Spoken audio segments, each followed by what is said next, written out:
परमेश्वर ने मानव को एक विशिष्ट आशीष दी है कि उसने हमें रोबोट के समान नहीं बनाया। प्रारंभ से परमेश्वर ने मनुष्य को स्वतंत्र इच्छा दी कि मनुष्य अपना निर्णय स्वयं करे, अपनी इच्छा से परमेश्वर से प्रेम करे, अपनी इच्छा से परमेश्वर को स्वीकार करे, अपनी इच्छा से परमेश्वर के वचन को माने। बाध्य होकर किसी को कोई प्रेम नहीं कर सकता। वह प्रेम का नाटक तो कर सकता है, थोड़ी देर का दिखावा तो कर सकता है, परंतु दिल की गहराई से कोई बाध्यता की स्थिति में प्रेम नहीं कर सकता। इसी कारण परमेश्वर ने मनुष्य को स्वतंत्र इच्छा दी कि मनुष्य अपनी इच्छा से, अपने निर्णय से परमेश्वर से सारे हृदय से प्रेम करे। जब परमेश्वर ने आदम और हवा की सृष्टि की और उन्हें अदन की वाटिका में रखा, तो हम देखते हैं कि परमेश्वर ने उसी समय उन्हें स्वतंत्र इच्छा का वरदान दिया। परमेश्वर ने उन्हें बताया कि क्या उचित है और क्या अनुचित है, क्या सही है, क्या वर्जित है, तुम्हारी सीमाएं कहां तक हैं। उसने निर्णय करने की क्षमता आदम और हवा को दी। हम यह भी देखते हैं कि फिर किस प्रकार आदम और हवा ने परमेश्वर की आज्ञा का उल्लंघन किया, परमेश्वर द्वारा निर्धारित सीमाओं का अतिक्रमण किया और परमेश्वर का अपमान करते हुए उसी फल को खाया जिसे खाने की मनाही की गई थी। यहोशू की पुस्तक के 24वें अध्याय में हम देखते हैं कि यहोशू ने इस्राएल के सारे लोगों को, मुख्य पुरुषों को, न्यायियों को और सरदारों को बुलाया और उसने उनके सामने इस बात का उल्लेख किया कि परमेश्वर ने हमारे जीवन में और हमारे पूर्वजों पर कितने महान आश्चर्य कर्म किए हैं। उसने हमारी आवश्यकताओं की पूर्ति की है, परमेश्वर ने हमारी रक्षा की है, दुश्मनों से हमें बचाया है, लाल समुद्र से हमें पार लगाया है। और अंत में यहोशू कहता है, इसलिए आज तुम चुन लो कि किसकी सेवा करोगे। और उसके बाद वह स्वयं का उदाहरण देता है और वह कहता है कि मैं तो अपने घराने समेत यहोवा ही की सेवा नित्य करता रहूंगा। वचन में यह बात स्पष्ट लिखी हुई है कि इस संसार में मनुष्य दो प्रकार के बीज बो सकता है, ऐसे बीज जो शरीर के लिए है और ऐसे बीज जो आत्मा के लिए हैं। लिखा हुआ है कि जो शरीर के लिए बोता है वह विनाश की कटनी काटेगा।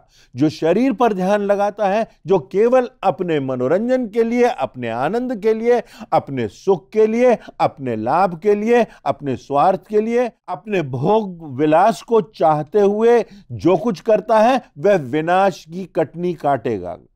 अगर उसका ध्यान इस बात की ओर लगा है तो वह नरक की आग से और विनाश की कटनी काटने से बचेगा नहीं। परंतु लिखा है जो आत्मा के लिए बोता है वह अनंत जीवन की कटनी काटेगा। हम किसके लिए बीज बो रहे हैं? हम कौन से कार्य कर रहे हैं? कैसा हमारा चिंतन है? क्या सिर्फ शरीर के लिए या आत्मा के लिए? कितना समय हम किस बात के लिए दे रहे हैं? यदि मनुष्य परमेश्वर के वचनों पर चले, यदि वह परमेश्वर का भय माने और उसकी निकटता में चले, तो 4 प्रकार की आशीषों का वर्णन बहुत स्पष्ट किया गया है।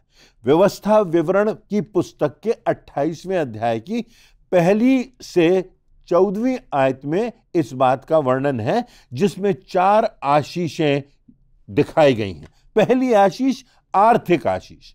मैं यह नहीं कह रहा हूं कि यदि आप प्रभु यीशु मसीह को ग्रहण कर लें तो आप करोड़पति बन जाएंगे, मगर 12वें पद में लिखा है, यहोवा तेरे लिए अपने आकाश रूपी उत्तम भंडार को खोलकर तेरी भूमि पर समय पर मेह बरसाया करेगा और तेरे सारे कामों पर आशीष देगा और तू बहुतेरी जातियों को उधार देगा, परंतु किसी से तुझे उधार लेना ना पड़ेगा। यह लाभ की आशीष है जो परमेश्वर हमें देता है, जिसकी प्रतिज्ञा उसके वचन में उसने हमसे की है। दूसरी आशीष आदर और सम्मान की आशीष। 3 पद में लिखा है, धन्य हो तू नगर में, धन्य हो तू खेत में। 6वें पद में लिखा है, धन्य हो तू भीतर आते समय और धन्य हो तू बाहर जाते समय। तीसरी आशीष विजयी होने की आशीष। 7वें पद में लिखा है, यहोवा ऐसा करेगा कि तेरे शत्रु जो तुझ पर चढ़ाई करेंगे वे तुझसे हार जाएंगे, वे एक मार्ग से तो तुझ पर चढ़ाई करेंगे, परंतु तेरे सामने से 7 मार्गों से होकर भाग जाएंगे। तेरे शत्रु तुझ पर चढ़ाई तो करेंगे, अपनी शक्ति तो प्रकट करेंगे, पर उनकी शक्ति समाप्त हो जाएगी और वे खुद बिखर जाएंगे। और तब चौथी आशीष का वर्णन है, सफलता की आशीष। 8वें पद में लिखा है, तेरे खत्तों पर जितने कामों में तू हाथ लगाएगा सबों पर यहोवा आशीष देगा। इसलिए जो देश तेरा परमेश्वर यहोवा तुझे देता है उसमें वह तुझे आशीष देगा। जिन जिन कामों में तू हाथ लगाएगा परमेश्वर उसे आशीषित करेगा। परंतु इसी के साथ परमेश्वर का भय ना मानने और उसकी आज्ञाओं का पालन ना करने पर परमेश्वर के शापों का भी वर्णन व्यवस्था विवरण के 28वें अध्याय में पाया जाता है। पहला शाप, आर्थिक हानि का शाप। पद 38 में लिखा है, तू खेत में बीज तो बहुत सा ले जाएगा परंतु उपज थोड़ी सी बटोरेगा, क्योंकि टिड्डियां उसे खा जाएंगी। दूसरा शाप, पराजय का शाप। पद 20 में लिखा है, फिर जिस जिस काम में तू हाथ लगाएगा उसमें यहोवा तब तक तुझको शाप देगा और भयातुर रखेगा और धमकी देता रहेगा जब तक तू मिट ना जाए और शीघ्र नष्ट ना हो जाए। इस कारण यह होगा कि तू यहोवा को त्याग कर दुष्टता के काम करेगा। परमेश्वर की ओर से तीसरा शाप, शारीरिक शाप। पद 27 से 28 में लिखा है, यहोवा तुझको मिस्र के से फोड़े और बवासीर और दाग और खुजली से ऐसा पीड़ित करेगा कि तू चंगा ना हो सकेगा, और यहोवा तुझे पागल और अंधा कर देगा और तेरे मन को घबराहट से भर देगा। अब ये वचन में लिखा हुआ है, परमेश्वर यहोवा का वचन है। चौथा शाप, प्राकृतिक विपदा का शाप। पद 24 में लिखा है, यहोवा तेरे देश में पानी के बदले बालू और धूल बरसाएगा, वह आकाश से तुझ पर यहां तक बरसेगी कि तेरा सत्यानाश हो जाएगा। पांचवा शाप, अपमान का शाप। पद 43 से 44 में लिखा है, जो परदेशी तेरे मध्य में रहेगा वह तुझसे बढ़ता जाएगा और तू आप घटता चला जाएगा। वह तुझको उधार देगा परंतु तू उसको उधार ना दे सकेगा, वह तो सिर और तू पूंछ ठहरेगा। परमेश्वर ने हमारे लिए चयन का विकल्प रखा है कि हम अपनी स्वतंत्र इच्छा का उपयोग करके अपने लिए आशीषों को चुनते हैं या फिर शाप को चुनते हैं। आज के संदेश में हम इन्हीं बातों को देखेंगे कि अपने जीवन में हमें कैसे कौन सा निर्णय करना उचित है। पहली बात, परंपरा का निर्वाह करना या प्रभु यीशु मसीह से व्यक्तिगत संबंध स्थापित करना। हमें इस बात का निर्णय करना आवश्यक है कि परंपरा का निर्वाह करेंगे और वही हमारे लिए प्राथमिक होगा, या फिर प्रभु यीशु मसीह से व्यक्तिगत संबंध बनाएंगे और उसे अपने जीवन का उद्देश्य बनाएंगे। यह शैतान का तरीका है कि वह धर्म को परंपरा बना देता है। जो हमारे माता पिता ने किया, जो हमारे बाप दादों ने किया, वही हम करते आ रहे हैं।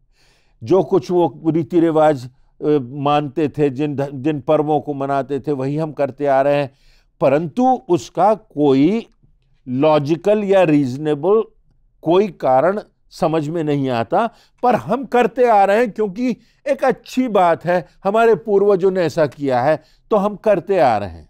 मसीही विश्वास का आधार परंपरा नहीं है। प्रभु यीशु मसीह से मेरा और आपका संबंध है ऐतिहासिक तथ्यों और सत्य पर आधारित है हमारा विश्वास। प्रभु यीशु मसीह के पास एक धनी युवा प्रशासक आता है, वो धनवान भी है, वो युवा भी है और उसके हाथ में अधिकार भी है। वह कहता है कि मैं तो बचपन से ही व्यवस्था की बातों को मानता चला आया हूं, जानता ही नहीं, मानता चला आया हूं। इन सब बातों को तो मैं जानता हूं, व्यवस्था तो मुझे कंठस्थ है, परंतु प्रभु यीशु मसीह कहते हैं कि तुझ में एक बात की कमी है, तेरी प्राथमिकताएं, तेरी प्रायोरिटीज सही नहीं है, क्योंकि तेरी प्राथमिकताओं में पहला स्थान धन का है। शास्त्रियों और फरीसियों से प्रभु यीशु मसीह कहते हैं, हे शास्त्री और फरीसियों, तुम पर हाय, तुम चूना फिरी हुई कब्रों के समान हो, जो ऊपर से सुंदर दिखाई देती हैं पर भीतर मुर्दों की हड्डियों से भरी हैं। प्रभु यीशु मसीह ने ऐसा क्यों कहा? क्योंकि ये शास्त्री और फरीसी परंपराओं का निर्वाह करते थे और सोचते थे कि मात्र परंपराओं का निर्वहन करते जाएंगे, तीज और त्योहारों को मनाते जाएंगे और हम स्वर्ग चले जाएंगे, हम परमेश्वर की दृष्टि में उचित ठहरेंगे, ऐसा उनका सोच था। हमारा परमेश्वर चाहता है कि हमारा व्यक्तिगत संबंध प्रभु यीशु मसीह से हो, प्रभु यीशु मसीह हमारे हृदय में जीवित हो, हमारा विश्वास तथ्यों पर, सत्य पर, ऐतिहासिकता पर आधारित हो और हम सच्चाई पर चलें। उस परमेश्वर ने जिसने सृष्टि की सृजना की है, हमारे सामने अनेक प्रमाण छोड़े हैं और मसीही विश्वास जो है वो सत्यता पर, तथ्यों पर, ऐतिहासिक बातों पर, यहां तक कि विज्ञान के द्वारा भी प्रमाणित होता है। संसार हमें बाहर से तो बदल सकता है, परंतु भीतर से परमेश्वर की सामर्थ्य से और प्रभु यीशु मसीह का अनुगमन करने से हम बदलते हैं। वही हमको भीतर से परिवर्तित करता है।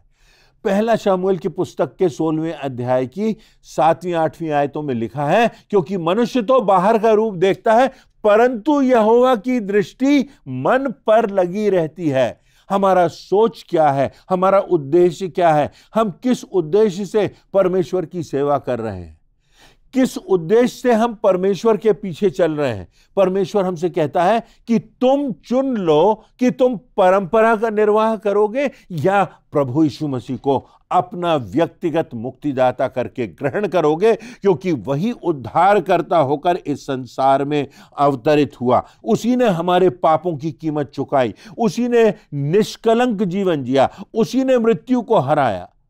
तो प्रश्न है, हम परंपराओं का पालन करेंगे कि सत्यता के मार्ग पर चलेंगे और प्रभु यीशु मसीह के जीवन का अनुगमन करते रहेंगे? दूसरी बात, भावनाओं के आधार पर जिएंगे, इमोशंस के आधार पर जिएंगे या कन्विक्शन के आधार पर, विश्वास के आधार पर जिएंगे?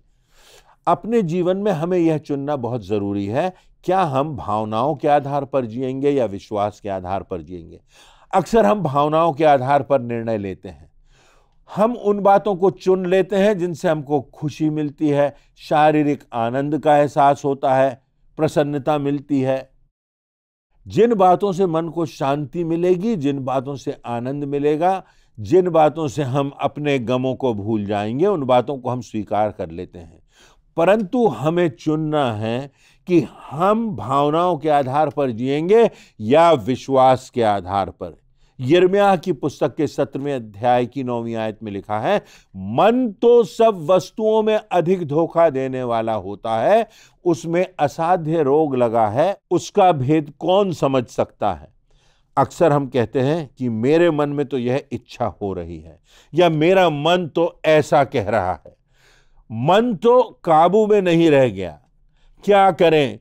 दिल तो समझता ही नहीं, दिल है कि मानता ही नहीं, बस हम बहक गए, फिसल गए, क्योंकि दिल को खुश करने में लग गए।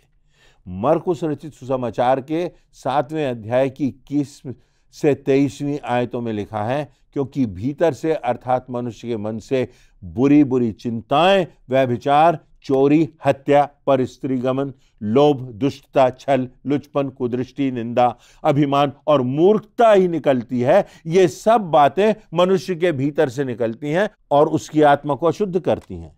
ये सभी बातें भीतर से निकलती हैं और मन नियंत्रण में नहीं रहता यदि हम अपनी सीमाओं को ना पहचानें।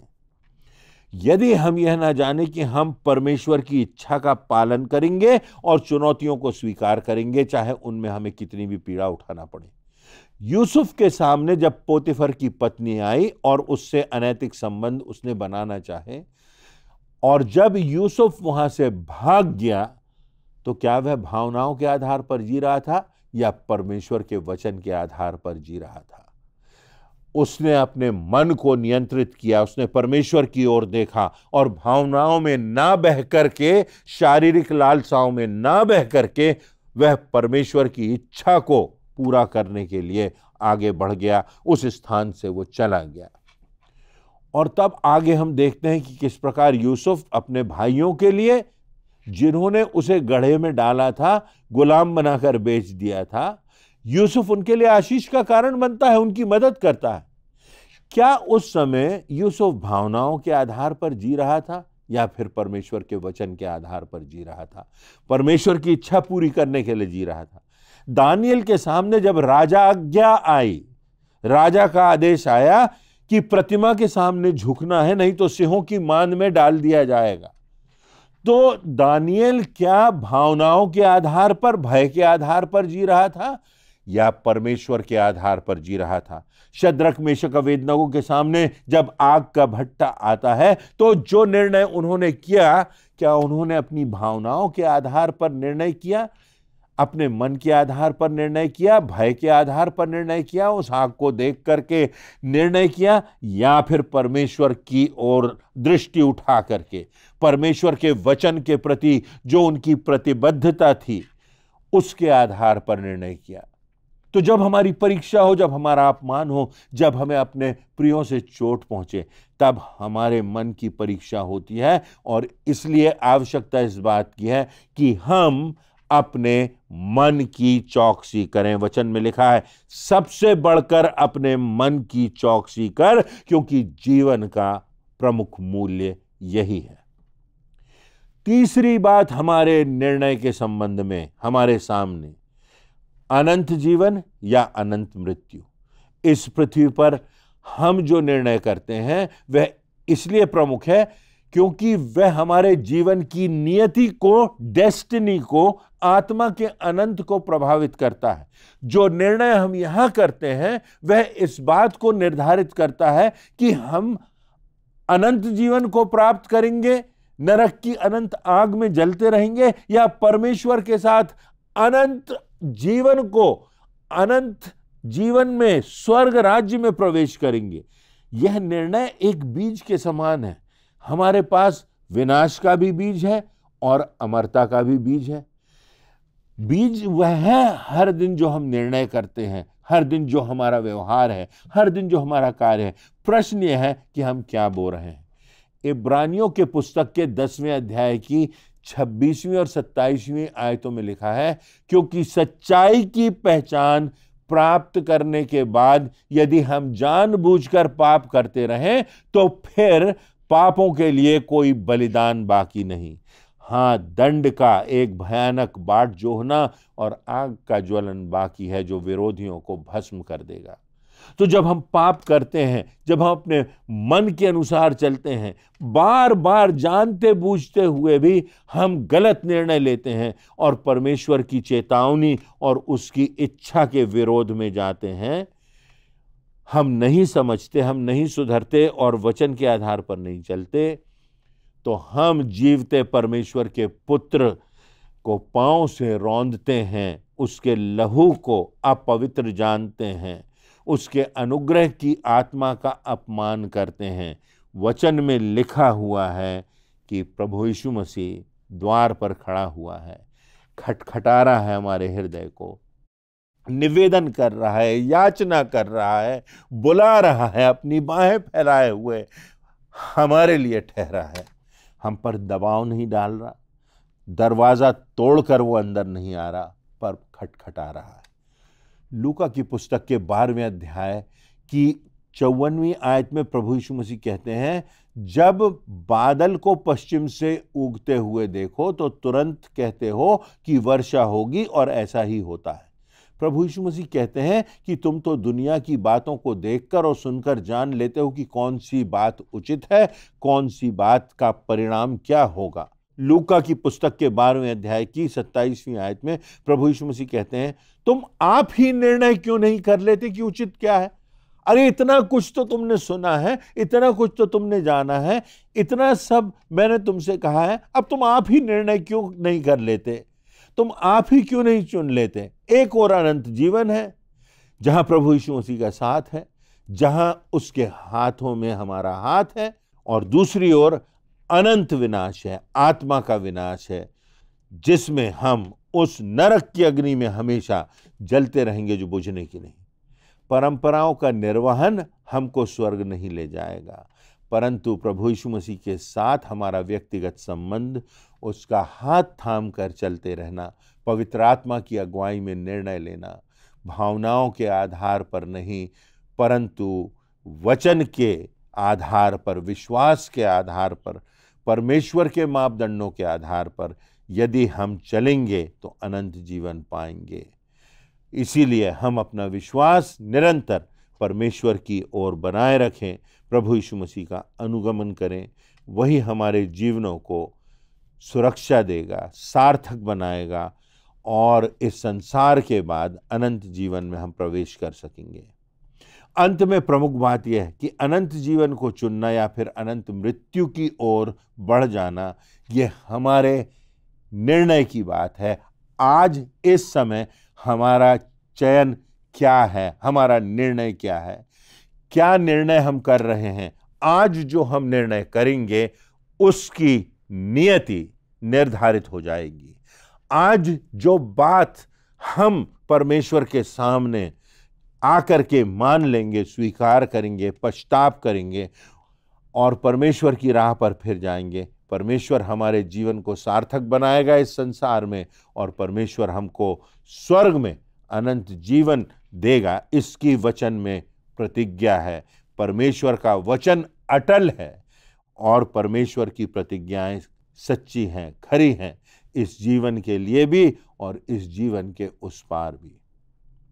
तो परंपरा का निर्वाह करेंगे या परमेश्वर से हम व्यक्तिगत संबंध बनाएंगे, भावनाओं के आधार पर जिएंगे या हम विश्वास के आधार पर जिएंगे, अनंत जीवन का चयन करेंगे या अनंत मृत्यु का चयन करेंगे।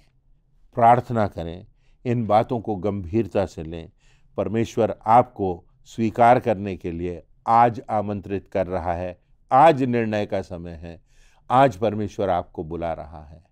ऐसा न हो कि वो दिन आ जाए कि द्वार बंद हो जाए और फिर हमारा अनंत विनाश हो। आइए इन वचनों पर हम गहन चिंतन करें और परमेश्वर की दृष्टि में जो उचित है उसे स्वीकार करें। इन वचनों से परमेश्वर आपको आशीष दे।